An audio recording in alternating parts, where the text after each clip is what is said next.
তো আজকে সন্ধ্যার সময় গেলাম মার লগে ঘোরার লেগা। তো দেখে থাকো কই গেছি ঘুরতে। Let's go. Hello guys, back to my other blog. তো গাইস এখন বাজে 10টা, আর দেখো আমি দিদির লগে এখন পার্লারে আইছি। তো দিদির সঙ্গে কেউ নাই, তো যার কারণে আমার কইছে আওয়ার লেগা। তো আজকে আরো টিচারও নাই, তো যার কারণে আইলাম। তো দেখো ভিড় বেশি, তো দিদি এখানে বইয়া রইছে। তো কতক্ষণ লাগে ভগবান জানে।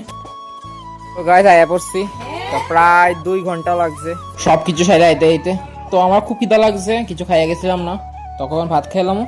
তো আশা করি দিদি ফেসিয়াল করাইছে, তো যার কারণে দেরি হয়েছে। আর দেখো মামু এখানে আয়া পড়ছে। তো গাইজ এখন বাজে 2টার মতো। তো দেখো বন্ধুরা এখানে রেডি হয়ে গেছে সেবা খাইতে যাওয়ার লেগে। তো আজকে বুড়িও দিতেছে সেবাত, সেবাই সেবা।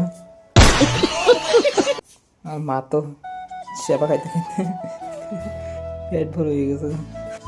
बात तो सही है.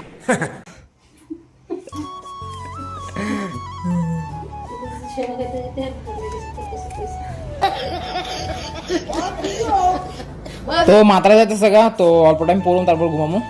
তো গাইস এখন বাজে 4:30। তো গরম প্রায় এই পড়ছে, তো বৃষ্টি টিষ্টি নাই, তো যার কারণে এত পরিমাণে গরম লাগতেছে। বৃষ্টি হলে আবার ঠিক হয়ে যাবো গো। তো মাথাটা আয় পড়ছে। তো দেখো মামু এখানে আছে, তো মামু যেখানে থাকবো এখানে সবাই থাকবো। আর মামু না থাকলে বিকালবেলা কেউই থাকে না উঠানে। আর মাইতে পায়েস আনছে, তো এটাই খাইতেছি, আর মামু এটাকে এখানে মা খাওয়া হইতেছে। তো গাইজ এখন বাজে 6টার মতো, আর দেখো মাল লগে এখন ঘুরতে বেরিয়েছি। তো আসল কথা ওই দিন দিয়ে দেখাইছিলাম, আসাম থেকে একজন আত্মীয় আইছে, তো এখানে তারার এখানে যেতেছি। তো দেখো তার বাদে একটা ডগ আছে, তো ডগে তো দেখলে আর তো করতে ইচ্ছা করে, বাট এত ভয়ানক লাগে। তো এটা বাধা আছে, তো যার কারণে দেখো কি সুন্দর শান্ত হয়ে শুয়ে রয়েছে। তারপর এখান থেকে দেখা করে এখন কাকু তাকু ঘরে আইছি, বোনটাকে দেখা করতাম।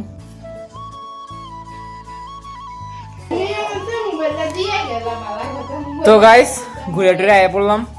তো টিফিন টিফিন এটাতে খাই এলাম।